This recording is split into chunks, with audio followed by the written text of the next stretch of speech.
de los países según niveles de ingreso y en la curva de la CIL la expectativa de vida, los años de expectativa de vida. Y ustedes pueden ver ahí que no hay ninguna correlación, porque tanto en la zona ahí está la Argentina metida al medio, pero tanto en esta zona que llega a algo menos de $10.000 per cápita por año, como esta otra, que son los países más ricos, ustedes se fijan que para el mismo nivel de ingreso hay una dispersión absoluta desde el punto de vista de la expectativa de vida, o sea que no correlaciona con nivel de ingreso.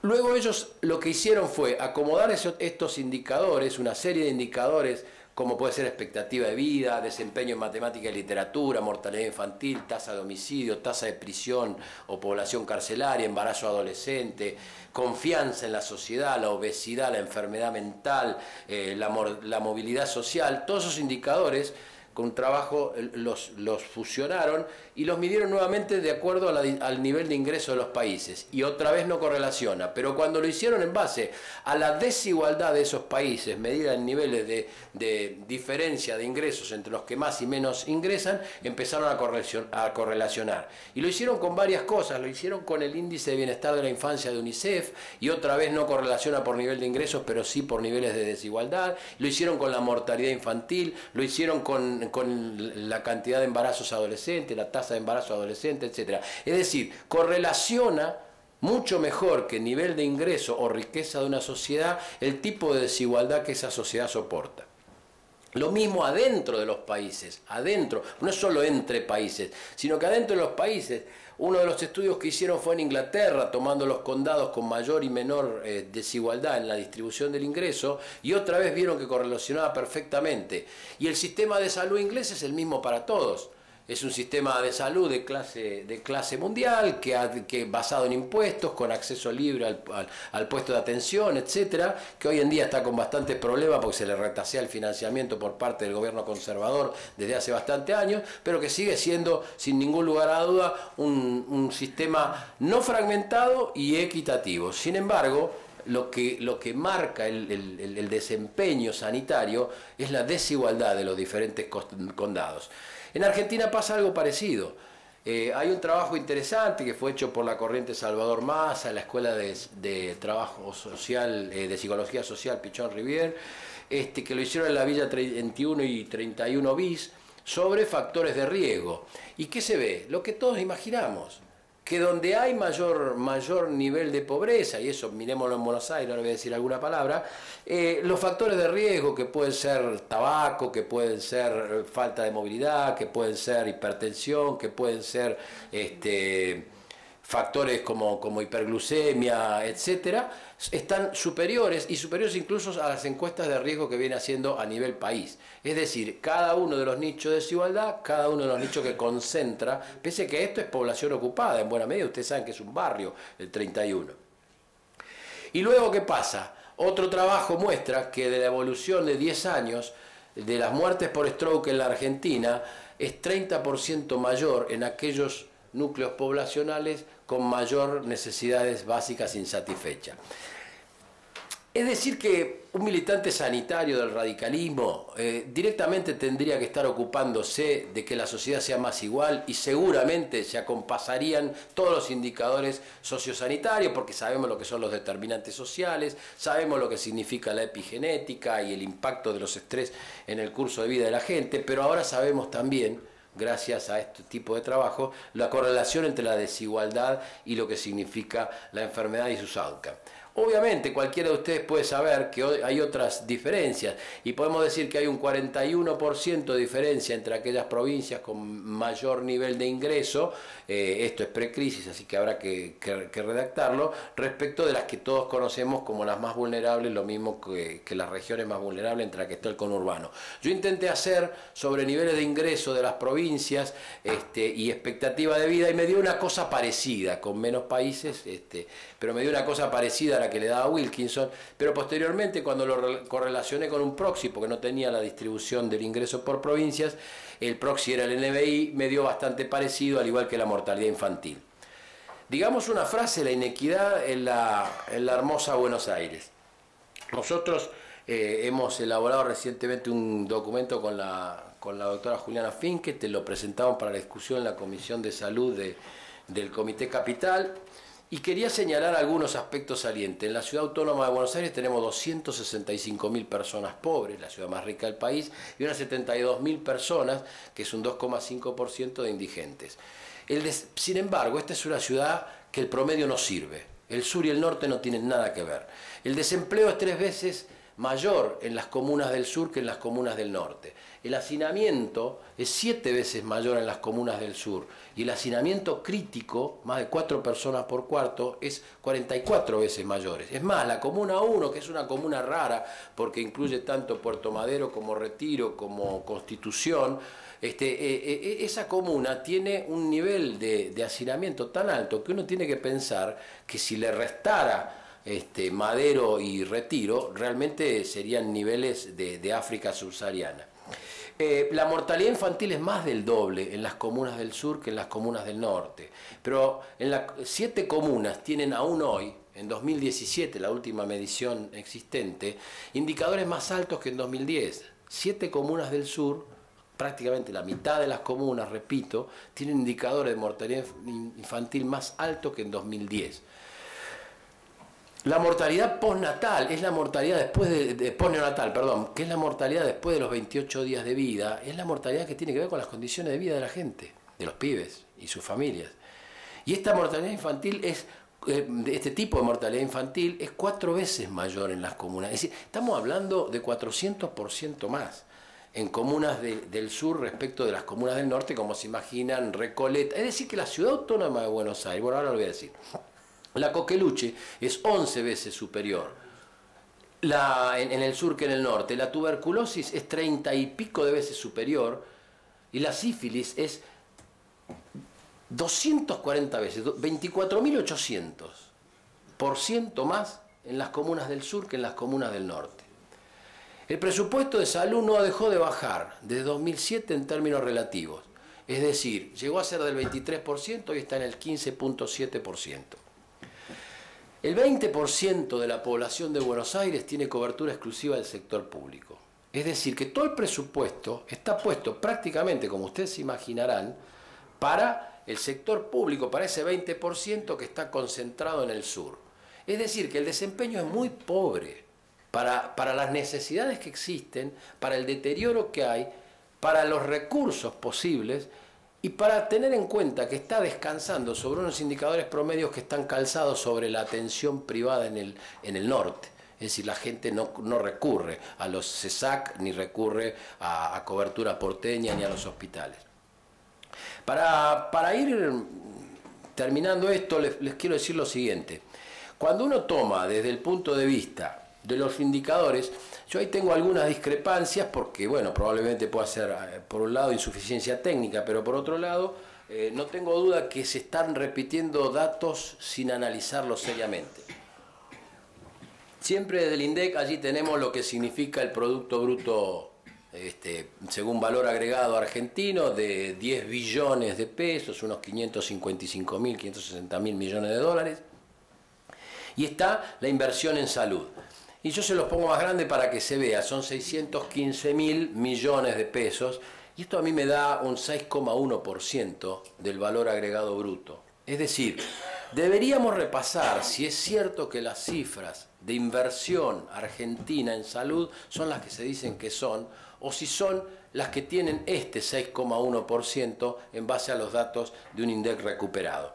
Por último, quiero decirles que en el primer trimestre de este año se advierte un deterioro en el salario promedio de los asalariados. Entonces, como decía Leopoldo, toda esta oleada la vamos a ir viendo, no todavía del todo en los indicadores de septiembre, pero seguramente en los indicadores de marzo. Y ya les digo qué va a pasar políticamente. Cuando salgan los indicadores de septiembre, que van a dar un indicador, como los que saben dicen, de un punto y pico más de problema, va a decir, en el medio de la crisis apenas nos hemos ido afectado un puntito de la pobreza y con eso van a defender. Y cuando salgan el año que viene, indicando 5 puntos más, van a decir, pero ya pasó la crisis. Es decir, no hay una manera de hacer política si no es en base a este dogma de fe de que la cosa va a estar bien solo porque el gobierno del PRO nos va a acomodar los tantos.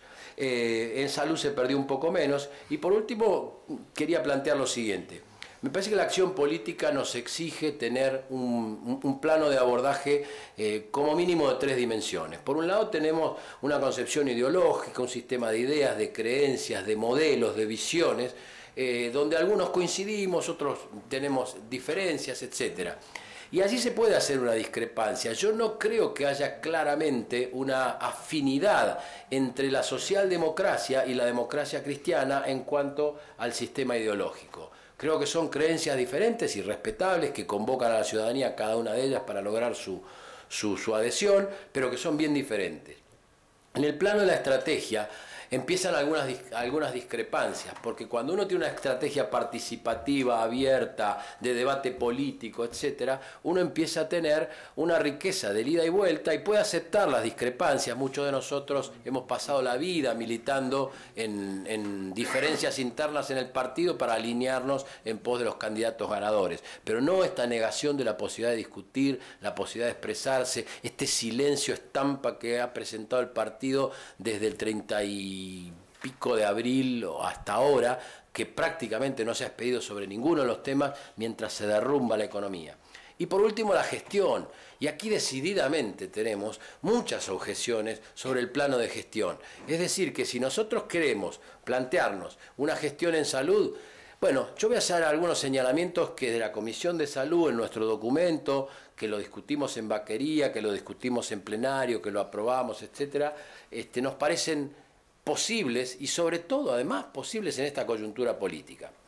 Lo primero es recuperar una ley vigente en la Argentina, pero a la que nadie le da bolilla, muchos porque se oponen a esa concepción integradora y universal, que es la Ley de Seguro Nacional de Salud del gobierno de Alfonsín, la 23661, que en tándem con la Ley de Obras Sociales 23660, nosotros deberíamos recuperar esto, porque además hay distritos donde esto sería un golazo.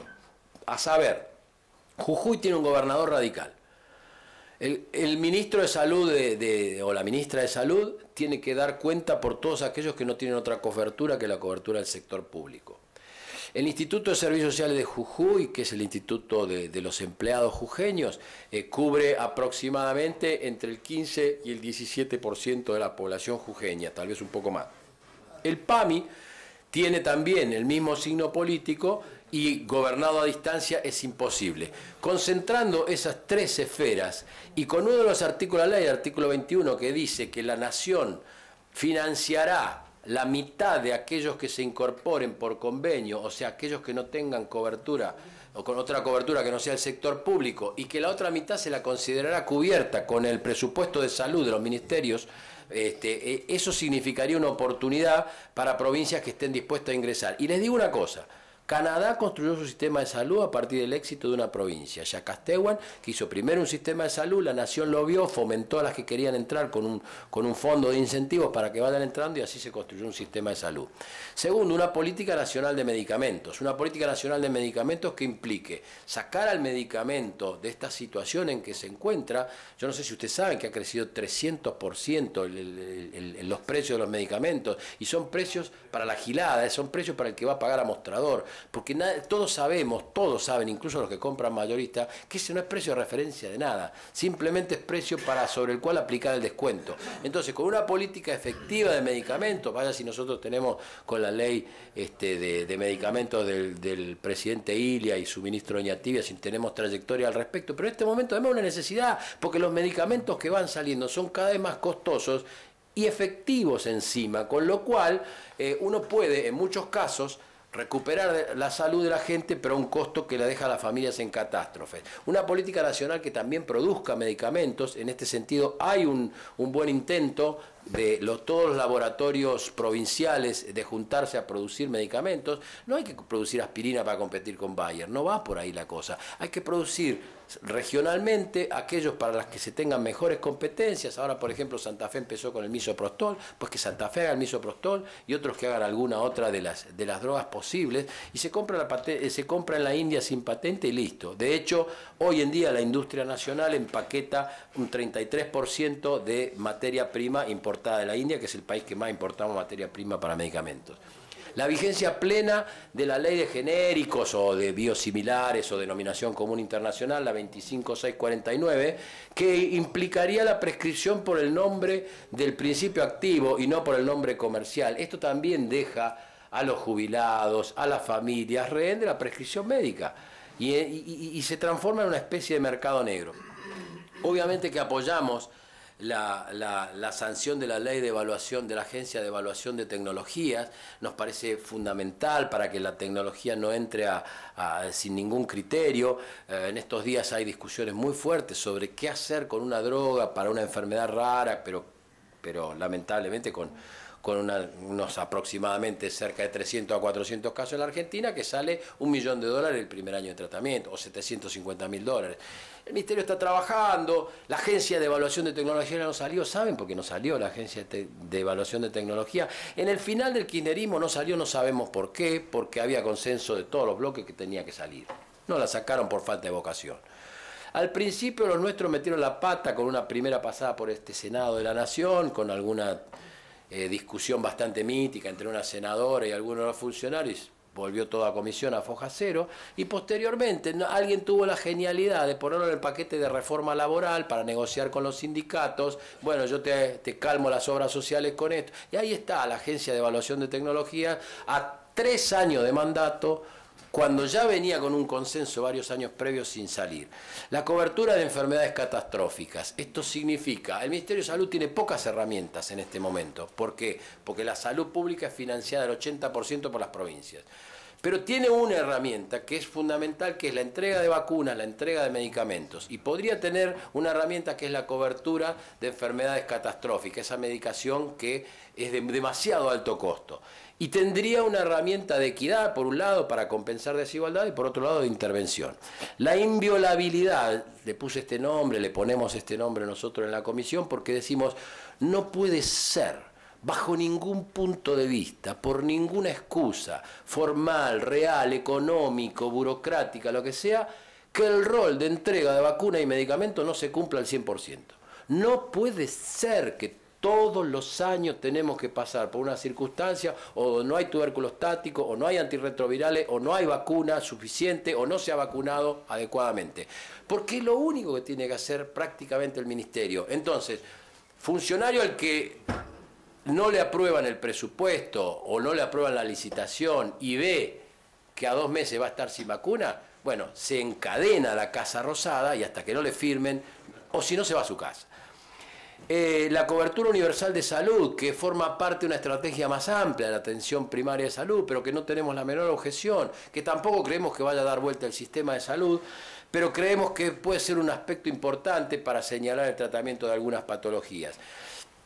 Y puse por último algo que está generalmente entregado en la esfera de los economistas, pero que el gobierno ha hecho un silencio estampa, salvo aquella pomposa reforma tributaria de acomodamiento de algunas cargas burocráticas, que es ¿cuál es el esfuerzo fiscal? ¿De dónde va a salir la plata? Es decir, como se mencionó, si el esfuerzo lo va a seguir haciendo el IVA, si la recaudación va a ser prácticamente la mitad por impuestos al consumo, y Argentina va a seguir recaudando por ganancias en cabeza de las personas, no en cabeza de las empresas, porque ganancia Arcor significa arvejas más caras. Ganancia Pagani puede significar de alguna manera redistribución del ingreso. Entonces, si no hacemos esa reforma tributaria, pero seguramente tendrá que decir mucho más esto la mesa que sigue. Así que gracias.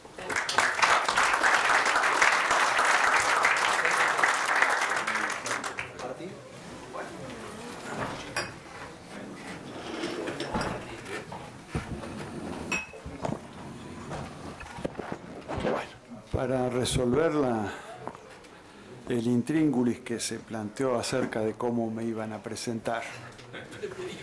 Es lo que queremos que nos diga. ¿Cómo salimos? En atención al tema y a la historia, voy a decir concretamente que para esta cuestión prefiero ser presentado como fundador del Frente Nacional contra la Pobreza en 1998.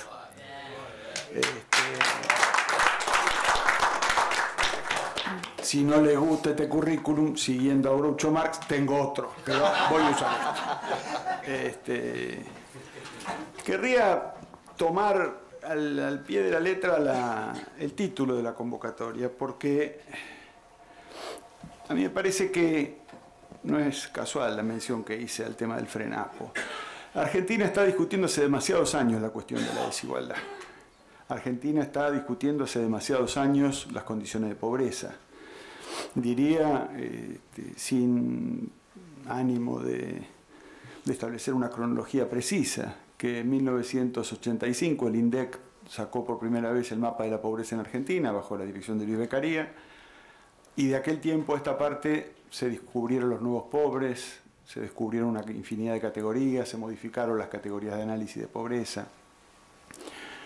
Pero si hay algo que ha sucedido de manera persistente, cada vez con mayor insistencia, y cada vez se sabe más de los pobres, yo diría que hay una radiografía precisa de la pobreza, y ha ido en paralelo a un desinterés estratégico en torno a ellos.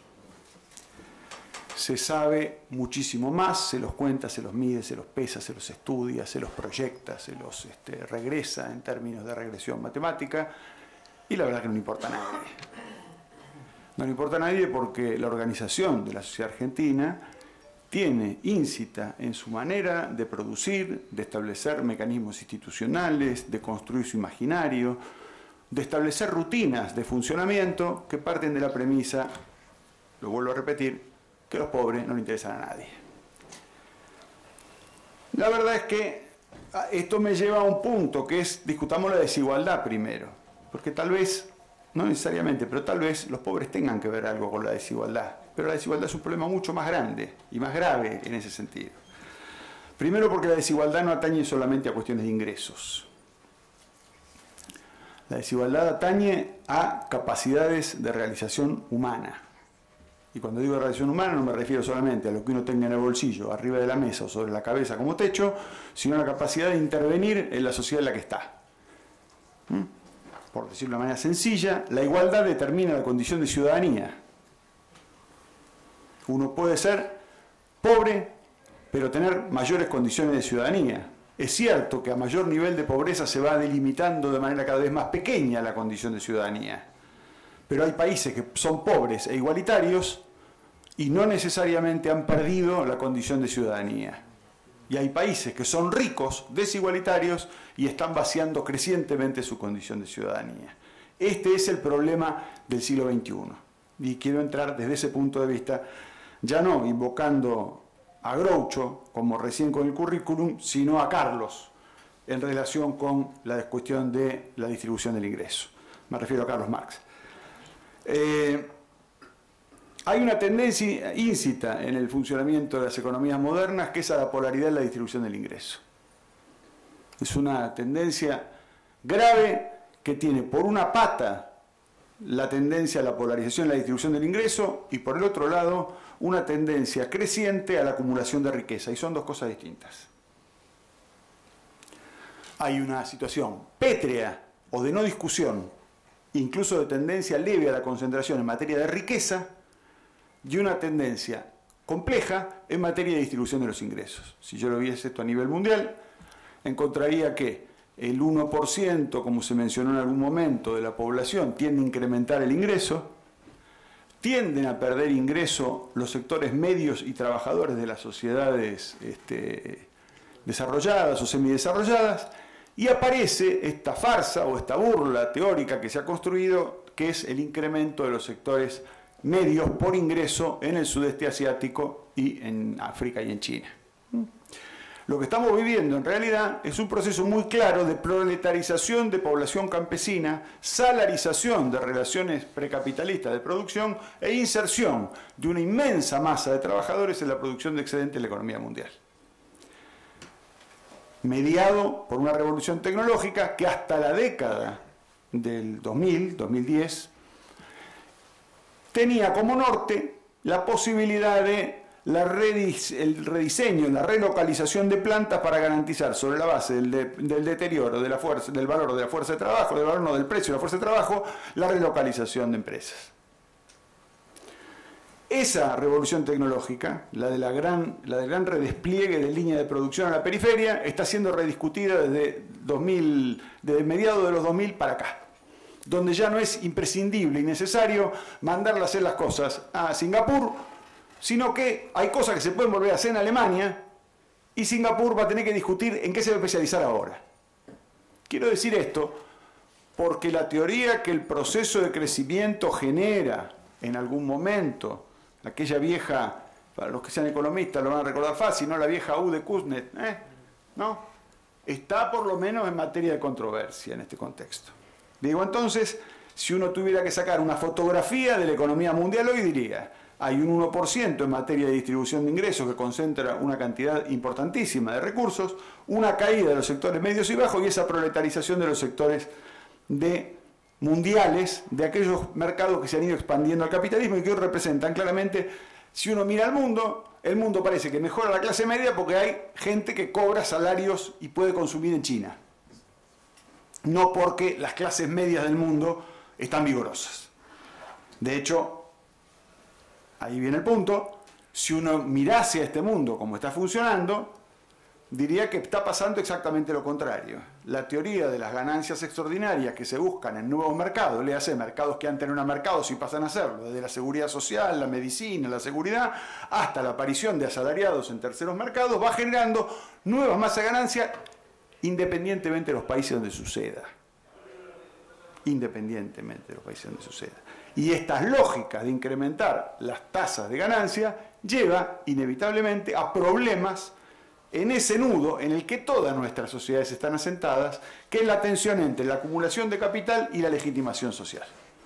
Todos los sistemas sociales, en el marco del capitalismo, se rigen por esta tensión permanente entre la manera de producir riqueza, generar excedente, hacer circular ese excedente, realizarlo y construir instituciones que permitan vivir en común y que los sectores que proveen en eso, que son titulares de ese proceso productivo, estén integrados en algún tipo de cuestión que no sea una relación de inmediata coacción, digamos. No es un campo de concentración el capitalismo a nivel mundial, sino que es un sistema contractual. Entonces, la lógica de este funcionamiento hace que esta tensión entre acumulación y legitimación sea inestable.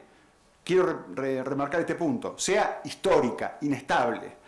Porque ustedes me podrían decir razonablemente, este modelo pasa hoy en estas condiciones, pero anteayer, en materia histórica, 60 años atrás, las condiciones de equidad del capitalismo eran otras. Mi punto en este contexto, relacionado con eso, es que uno de los problemas más serios que tiene nuestra sociedad hoy es que el capitalismo no le tiene cagazo a nada.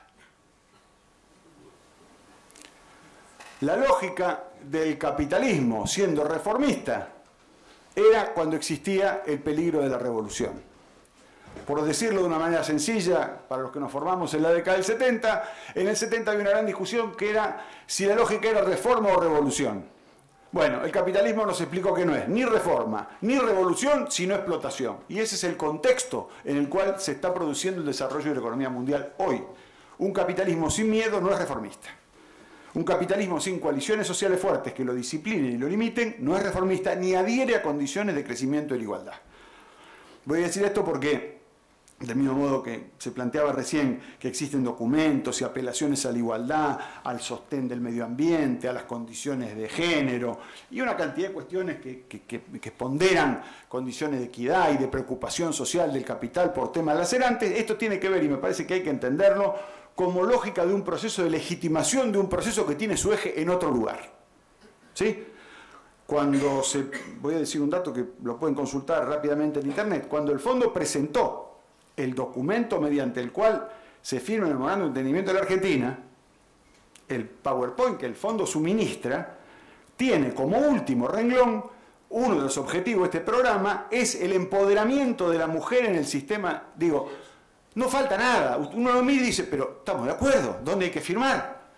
La realidad es que este proceso de legitimación de políticas que van por otro lugar absolutamente distinto, están expresando una cosa mucho más grave, que es que en la lógica del choque entre acumulación y legitimación, los procesos de legitimación se están agostando notablemente. Es decir, las sociedades están discutiendo su piso civilizatorio, las maneras en que articulan su relación en los procesos productivos hacia la baja y no hacia el alta. Es decir, si la lógica de la izquierda, el progresismo, lo que ustedes quieran poner, la socialdemocracia, era el progreso de las sociedades hacia mayores condiciones de equidad, el tiempo de hoy es la rediscusión de esas viejas condiciones de equidad a la baja, no al alza. Y cuando me refiero a esto, me refiero incluso a condiciones de intercambio de naturaleza política en las sociedades. El reverbero del nacionalismo, el reverbero del racismo, el reverbero de condiciones violentas son, en alguna medida, la impugnación que sectores subordinados de las mismas sociedades centrales tienen para con un sistema que los deja afuera inapelablemente. Y no es el estado del subdesarrollo el que los deja afuera. Es el estado, en muchos casos, del bienestar, que ya pasó de ser el estado de bienestar al estado de malestar, al estado de necesidad, y hoy es un estado de desesperación que se convierte en muchos casos en un estado de excepción, porque criminaliza el comportamiento de sectores, como el caso de la inmigración. Entonces, me parece que hay que poner en claro, como primera cuestión, este debate en términos que no estamos ante una anomalía histórica, esto no es un accidente, la desigualdad no surgió porque alguien no cerró la llave de paso, sino que está íncita en la manera de la construcción de la riqueza. Vamos ahora al punto del caso argentino. Una pequeña petición de principio. Cuando yo hablo de desigualdad no me refiero desde ya a la cuestión solamente de la distribución del ingreso. El problema en la Argentina, y lo voy a explicar ahora con algún grado de detalle, es la coexistencia de una lucha permanente en torno a la distribución del ingreso en el marco de una inexistente, diría yo, formulación o planteo de lucha por distribución de la riqueza. Argentina discute, en muchos casos, de manera virulenta, la distribución del ingreso y mantiene un silencio ominoso a lo largo de décadas en torno a la discusión de la distribución de la riqueza. Me voy a ceñir algunos números que algunos los probé para darle el gusto a los platenses. Un economista de La Plata, que es Alvaredo, ¿no? De hace muchos años, al menos era, que tiene que ver con la constitución de coeficiente Gini en materia de distribución de ingresos, en materia de distribución de activos y en materia de distribución de la tierra. Es decir, las tres cosas. Para decir de una manera sencilla y estilizada, si uno mira a Argentina en los últimos 20 años, con las subas y las bajas que planteaba Leopoldo con tanta claridad en su planteo, podemos decir que en distribución del ingreso andamos rondando el 40, ¿verdad? El Gini en torno al 40.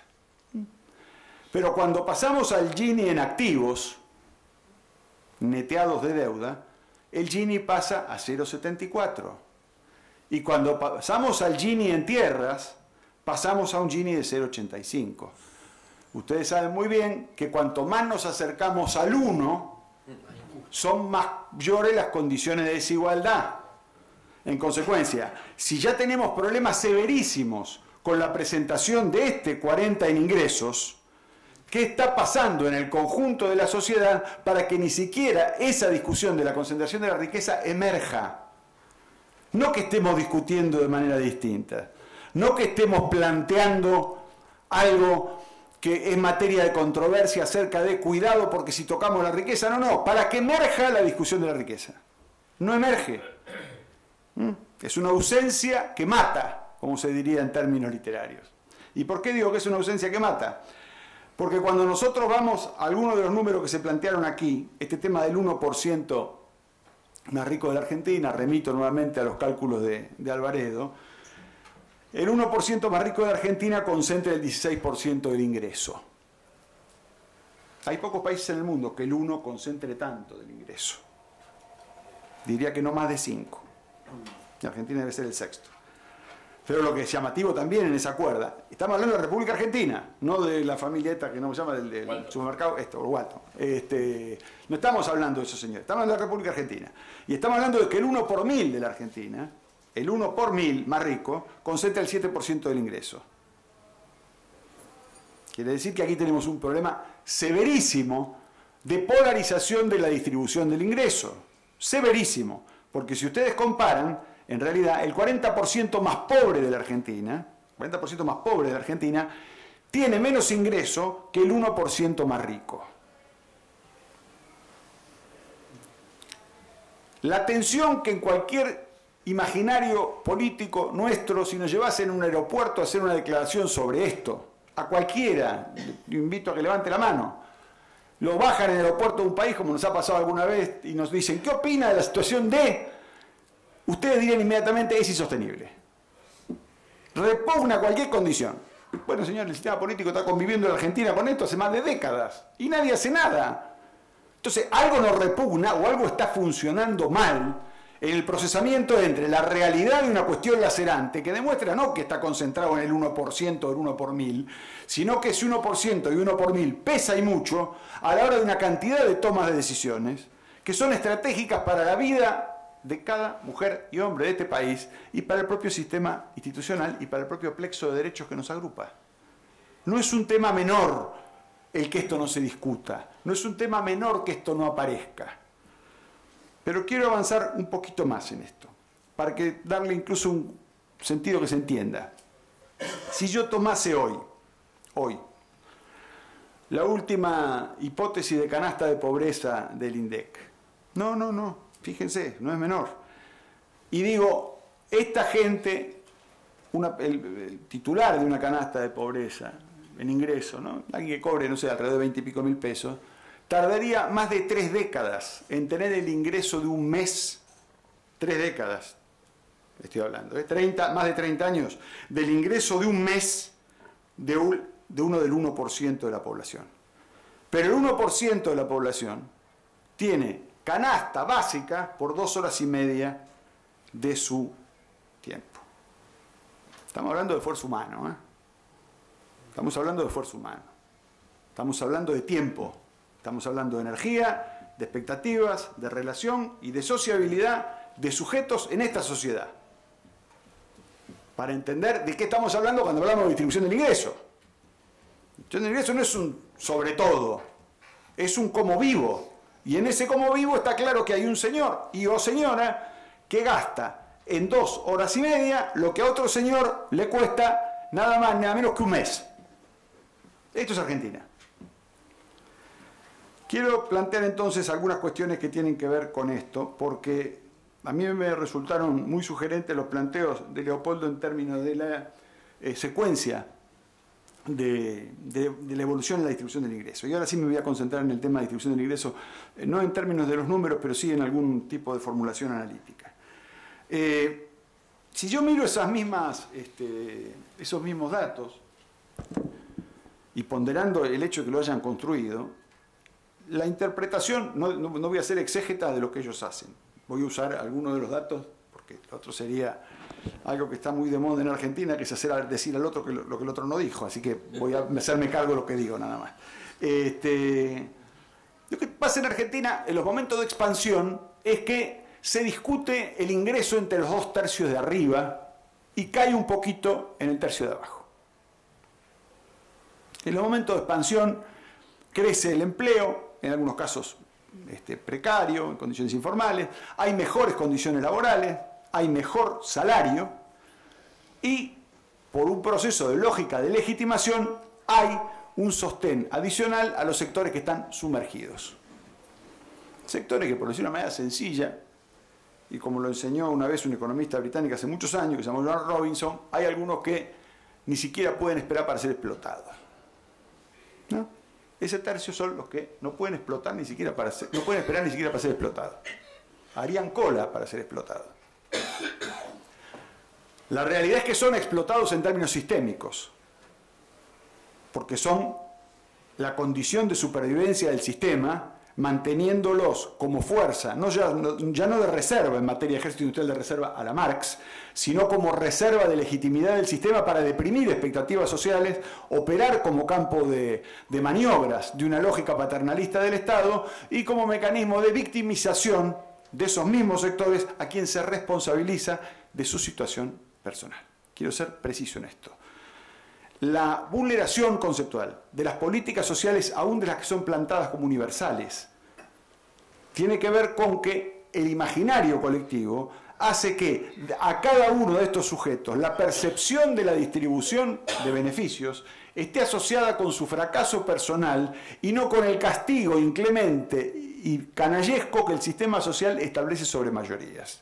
Por decirlo de una manera sencilla, el perceptor de estos planes se siente deudor en lugar de concebirse como acreedor del sistema social. Se ve como causa y no como consecuencia de la manera en que está organizada la sociedad. Y el problema central por el cual tenemos este nivel de pobreza además de que obviamente está la distribución del ingreso, que ahora me voy a ocupar, en materia conceptual. ¿Por qué tenemos este nivel de pobreza?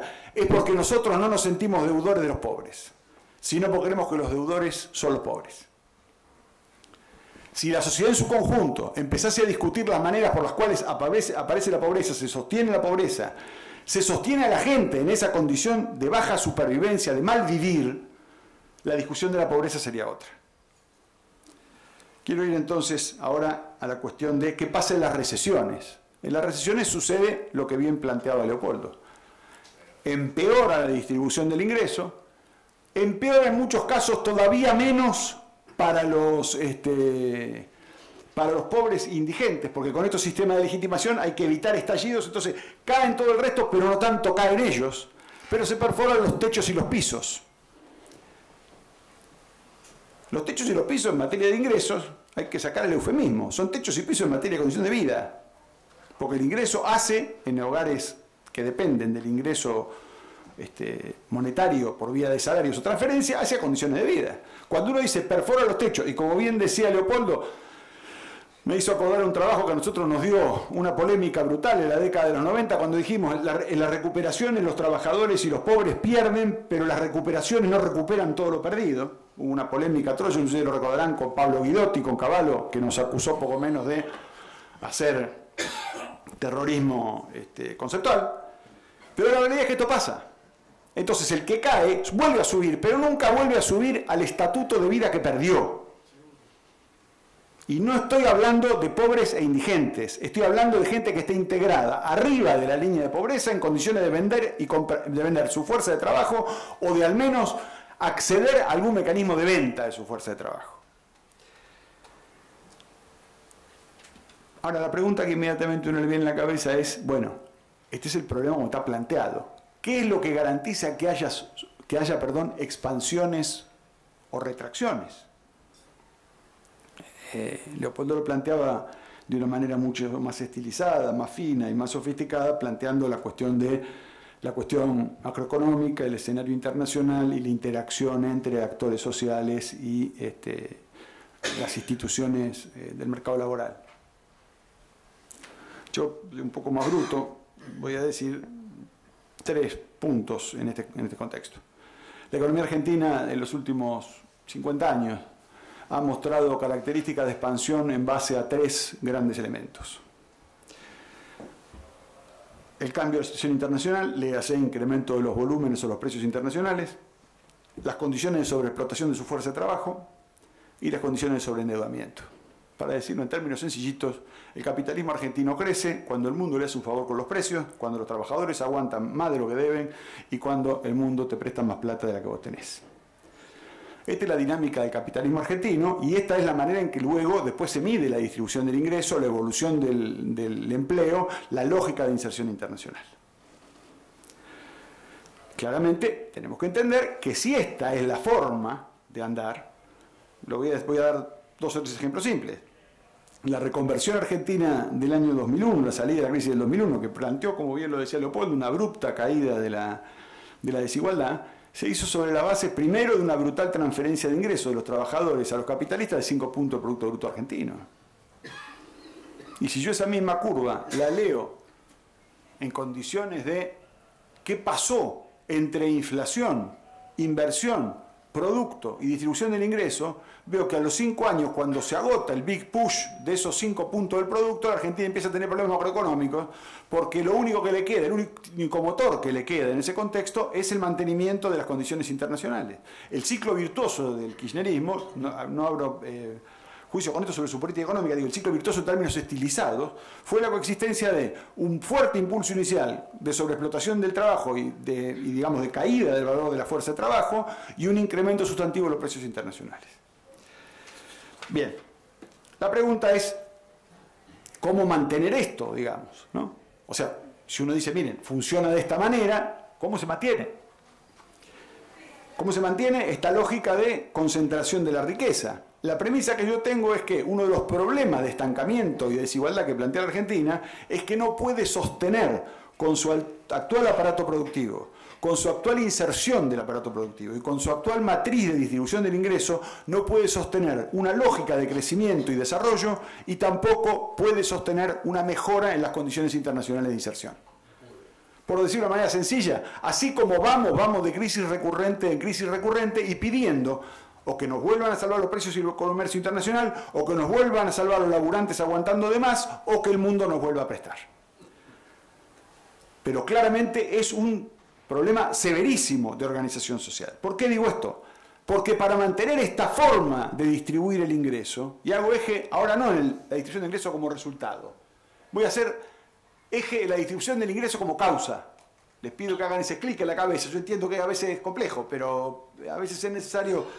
Decía un filósofo francés que escribe un libro que se llama excelente, se llama El maestro ignorante, que hay que desaprender a veces, ¿verdad? Entonces vamos a ver si desaprendemos esto. Vamos a poner la distribución del ingreso fija y vamos a mirar qué pasa para mantenerla fija.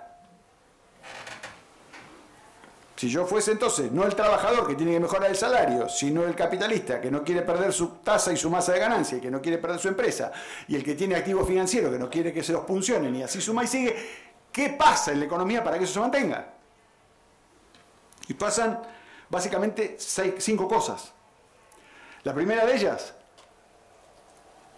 que el excedente debe tener condiciones de fuga. Argentina no es una mala productora de excedente económico. Argentina no retiene el excedente económico. De hecho, si ustedes correlacionan la creación de excedente y su masa de ganancia con la radicación en territorio, le va a dar que más del 60% del excedente local está afuera de fronteras. Entonces hay un problema serio de cómo mantener una distribución del ingreso que permita que vos tenés que acumular, distribuir y producir sobre la base de que el 60% del excedente, patapúfete, no está más. Segunda cuestión, esta lógica de producir el excedente implica una inserción internacional y una matriz productiva que hace que la curva de importaciones de la producción de riqueza sea mayor o tenga una elasticidad mucho mayor que la tasa de crecimiento del producto. Entonces el sector privado de la economía, básicamente el sector industrial, genera mayor demanda de divisas que la que produce. En tercer lugar, tenés un problema severo por esta concentración de riqueza, de riqueza y de ingresos, de consumo suntuario en el exterior.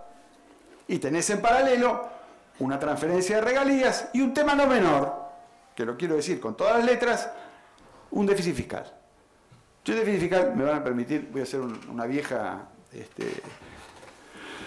aclaración que me enseñó mi maestro de macroeconomía, que se llamó Juan Zurruil, que decía, cuando uno lee identidades contables, lo primero que tiene que hacer es leerla de los dos lados, porque si no tiene un problema.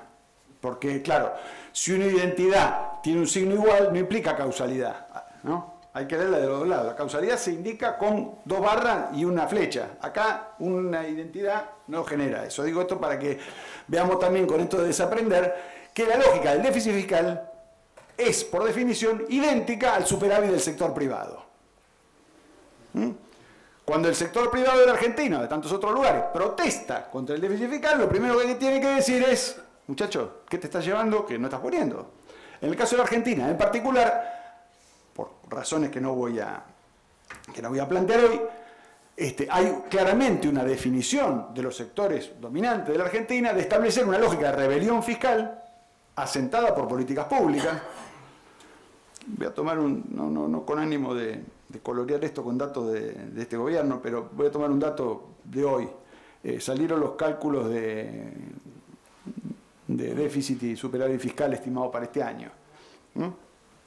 Y resulta que si uno sumase lo que quitaron de impuesto a las ganancias y bienes personales por el blanqueo de este año y sumase la no baja de las retenciones con 1% de déficit fiscal que dicen que van a tener el año, estaríamos en superávit fiscal si esto no se hubiese hecho. Quiero decir, para entender cómo efectivamente hay una política fiscal de beneficio a los ricos, efectivamente hay una política fiscal activa de transferencia de excedente en detrimento de otros sectores que nada tiene que ver esto con la discusión del déficit fiscal, independientemente de si el déficit fiscal causa las cosas que causa, que ahí sí empiezan otras relaciones de causalidad que no quiero revisar. Pero lo que digo es, el dato, que a mi juicio explica buena parte de esta tensión, es esta cosa que no quisimos discutir antes, que es la cuestión de la riqueza.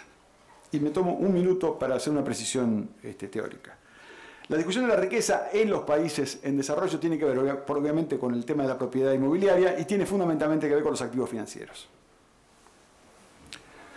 Los activos financieros, por definición, son no promesas de pago, como podían ser los créditos bancarios directos, sino que son expectativas de realización de ganancias. Hago esta definición porque es una cosa bastante distinta. Cuando uno compra un derivado de un título, cuando uno compra un colateral de un título, cuando uno compra un seguro de tercera generación sobre una operación económica, no está comprando la parte de la empresa a la que le dio el crédito. Está comprando la expectativa de ganancia en una determinada cuestión. Esto genera condiciones de ganancia, aunque no genere valor. ¿Se entiende lo que digo? Genera una burbuja especulativa que la realidad es que la tiene que surtir el mismo aparato productivo que tenés, este mismo que produce esto, no otro.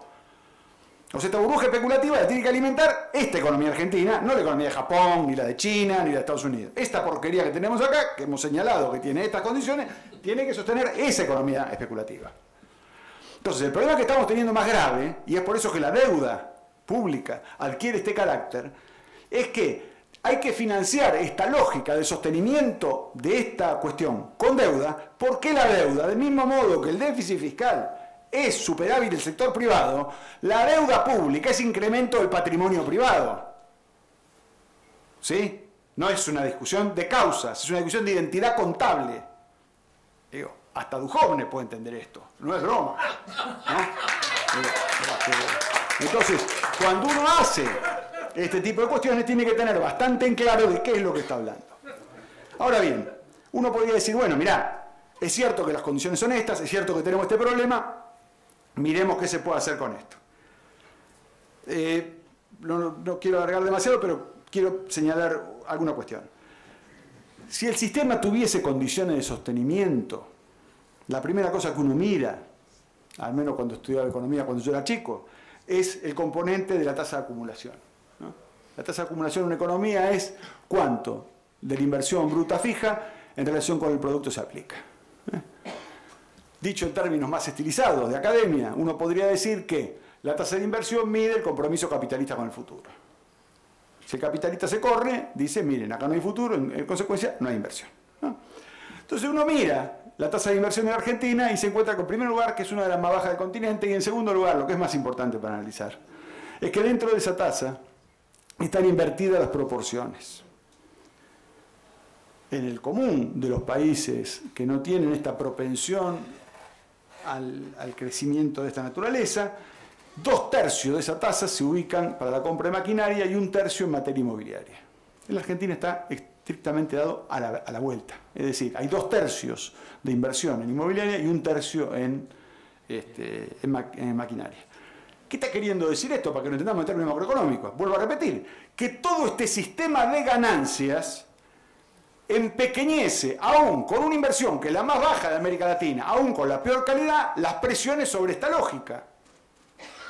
Ergo, como yo le estoy pidiendo de más, por decirlo de manera sencilla, al aparato productivo para mantener esta distribución del ingreso, esta concentración de la riqueza y este desempeño, de lo que este aparato productivo puede dar en términos de sostener un proceso de desarrollo a lo largo del tiempo. De ahí que las estructuras de saqueo, de quiebre de esto se den por el sector externo, por crisis internacionales o por lo que fuere cada tantos años. No es que los argentinos cada 10 años se agarren una epidemia de pelotudez y empezamos a hacer un error tras otro.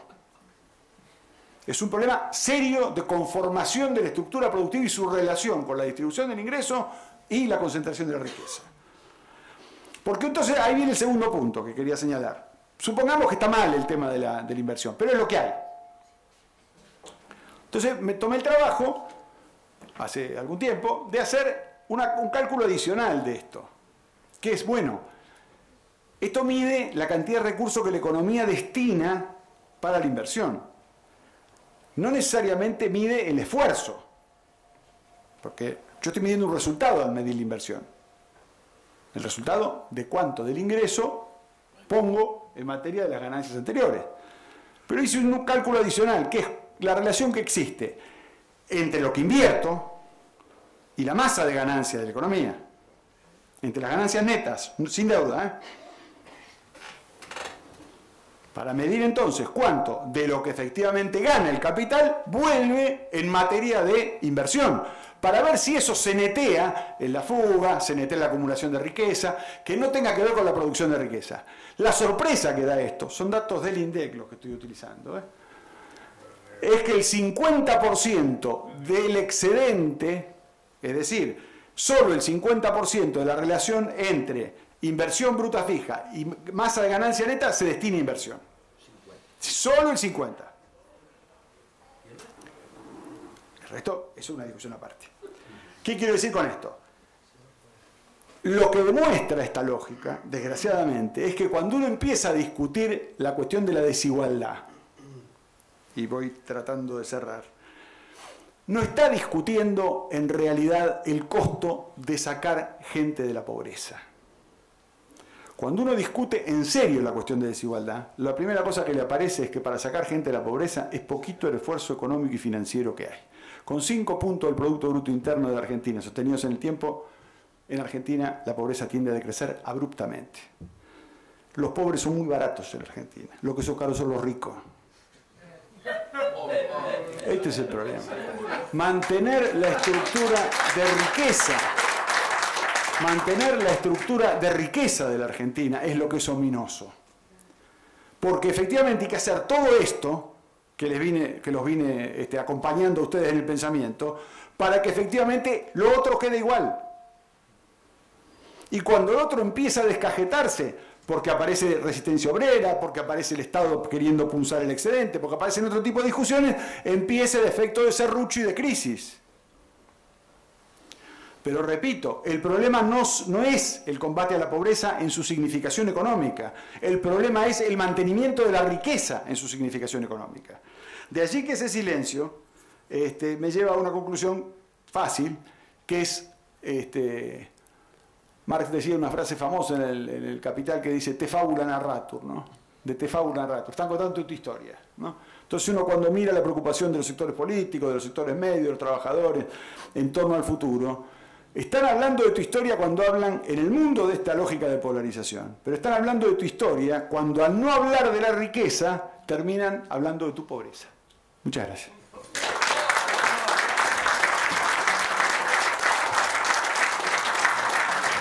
Bueno, ¿incluimos preguntas o damos por cerrada la... ¿Alguno tiene alguna consulta, pregunta, comentario, reflexión? Martín, yo te hice esa pregunta y te interrumpí. ¿Qué pasa con el otro 50? El otro 50. A ver,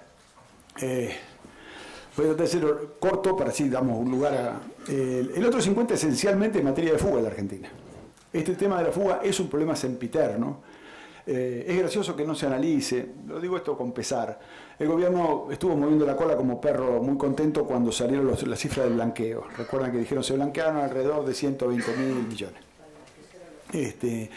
Tenían también el número de beneficiarios, es decir, la cantidad de señores y señoras que dijeron, mire, yo soy titular de esto.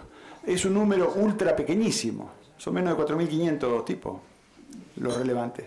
Entonces, que vos estés consintiendo esta lógica, más allá de las condiciones detectivescas que a veces se plantean, hay un problema serio de contención del excedente adentro, que tiene que ver en algunos casos con problemas de incentivos, es cierto, y tiene que ver con otros casos con mecanismos regulatorios.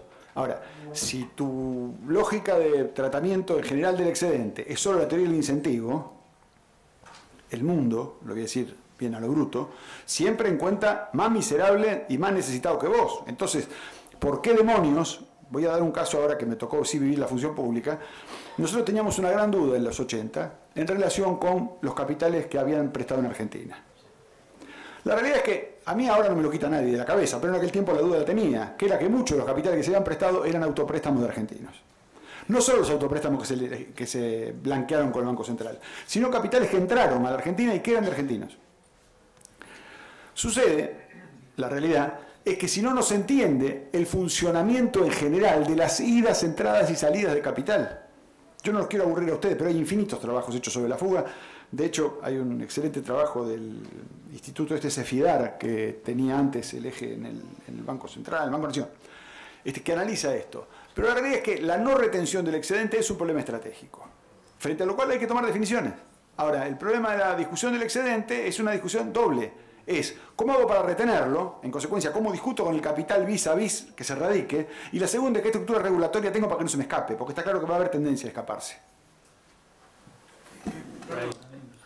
Justamente referido al fenómeno del endeudamiento, hay un libro excelente de Eduardo Basualdo sobre endeudar y fugar, Sí. que aparte no solamente habla específicamente, sino tiene una fundamentación y una claridad conceptual que incita a leer. Y si me das un minuto más, creo que ha sido muy importante. Yo no pertenezco al radicalismo, pero me parece muy importante la exposición de los tres, especialmente de alguna manera los que abordaron el fenómeno más político del doctor Martín. Y me parece sumamente importante, creo que hay que discutir estos temas, ¿no es cierto? Porque está totalmente oculto en la sociedad y me parece que los problemas que tiene la sociedad del día de hoy son demasiado graves para esperar que de alguna manera aparezca alguna situación que pueda equilibrarlo, ¿no? Y por otro lado, lo que acá se habló es contradictorio a ciertas gestiones que están mal. Claro.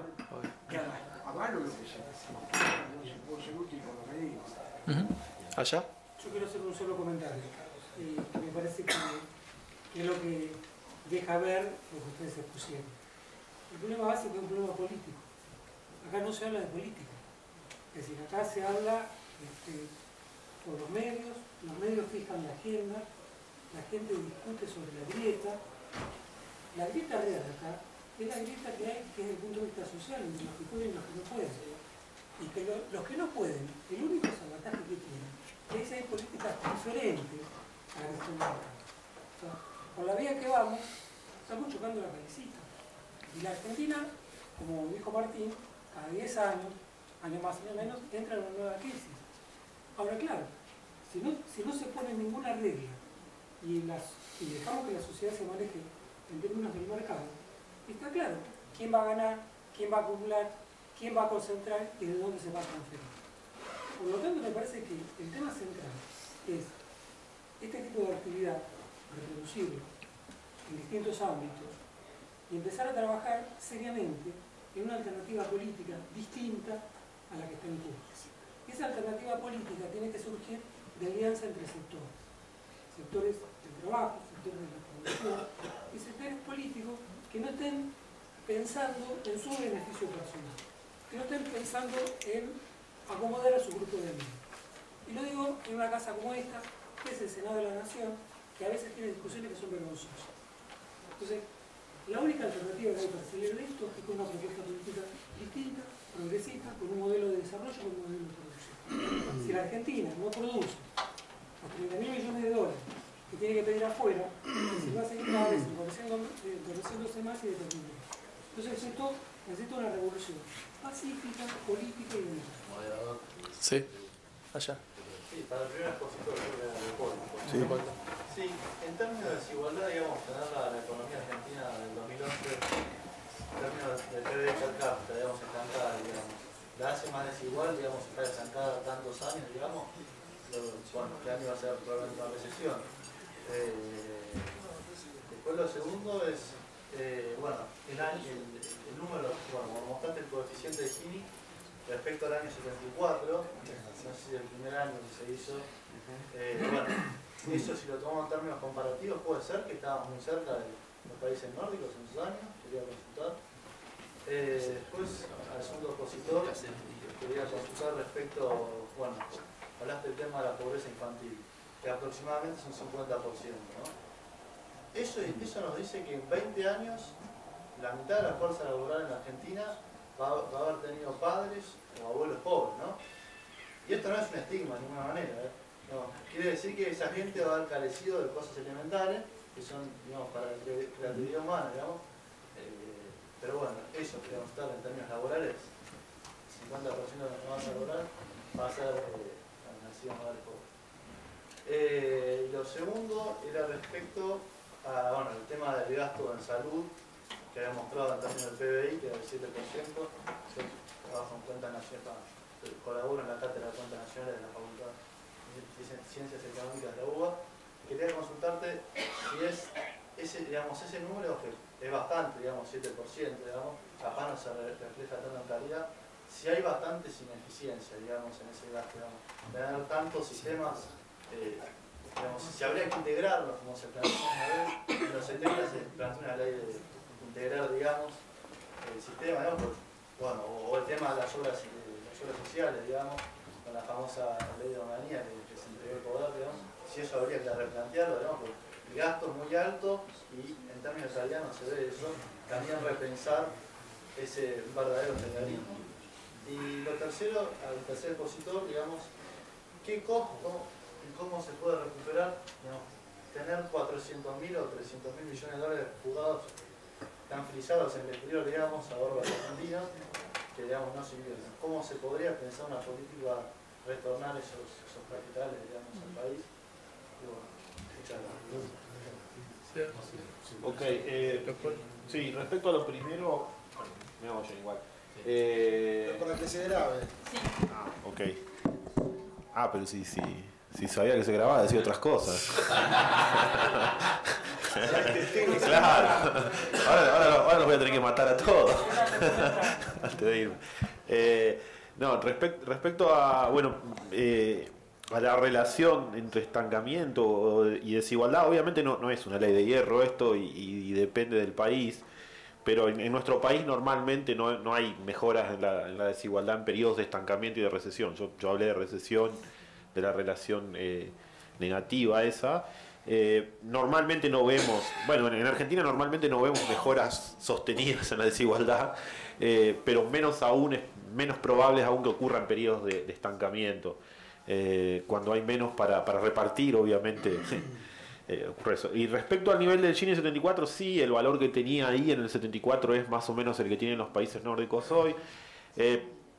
Yo trato de usarlo con cuidado ese número igual. Es la primera medición, es la primera vez que se captó la distribución del ingreso y posiblemente las cuestiones... Digo, creo que sí, que efectivamente en ese momento la desigualdad era más baja que ahora, pero no sé si era tanto más baja. Lo mismo que si hubiera mostrado números de pobreza era algo parecido. La pobreza casi no existía con la definición de ahora. Y no estoy muy seguro que haya sido realmente así. No se puede comparar ese 4% de 74 que ha durado, no se puede comparar con los actuales con una medición distinta. Sí, el 4S no lo podés comparar directamente porque, bueno, tendrías que transferir primero la línea de pobreza de ahora allá y los patrones de consumo eran diferentes, una cuestión conceptual que hace que sea incomparable, pero además lo que yo me refiero es que los ingresos que capta la encuesta posiblemente sean muy diferentes. En ese momento igual tenías menos informalidad, si hubiera datos administrativos, tributarios, tal vez uno que son los que usó Alvaredo para sacar los números que vos mencionaste, uno podría tener alguna referencia un poquito más precisa, sí. Hay por tramos de ingreso, cuánto pagan, pero bueno, sí, el número del 74, efectivamente el número que vos viste es igual o parecido a los números nórdicos de hoy o de Corea del Sur o algo así. Pero digo, igual tomémoslo con pinzas.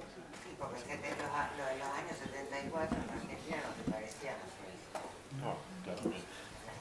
No, mejor que ahora, pero no te parecían a Suecia. Pero una sociedad mucho más equitativa, digamos. Sigue, Gabriel. No, dos cosas sobre la infancia pobre y las carencias actuales y la fuerza de trabajo futuro, ¿no?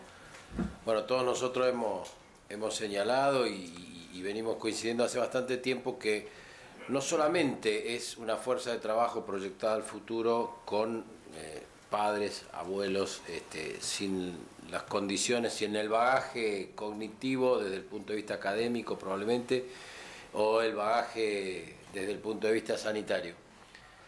También sabemos que la revolución del empleo, se mencionó con más autoridad aquí, que plantea escenarios diferentes, está haciendo que las posibilidades del viejo inclusor social, que era el empleo industrial, probablemente entren en tela de juicio a partir de la disrupción tecnológica creciente. Y lo que sí es seguro, que si se le encuentra alguna alternativa de inclusión en una variable diferente a partir de una supuesta riqueza generada por la tecnología, esa alternativa tiene que ser por la vía de cuestionar la apropiación de la riqueza y avanzar por la distribución.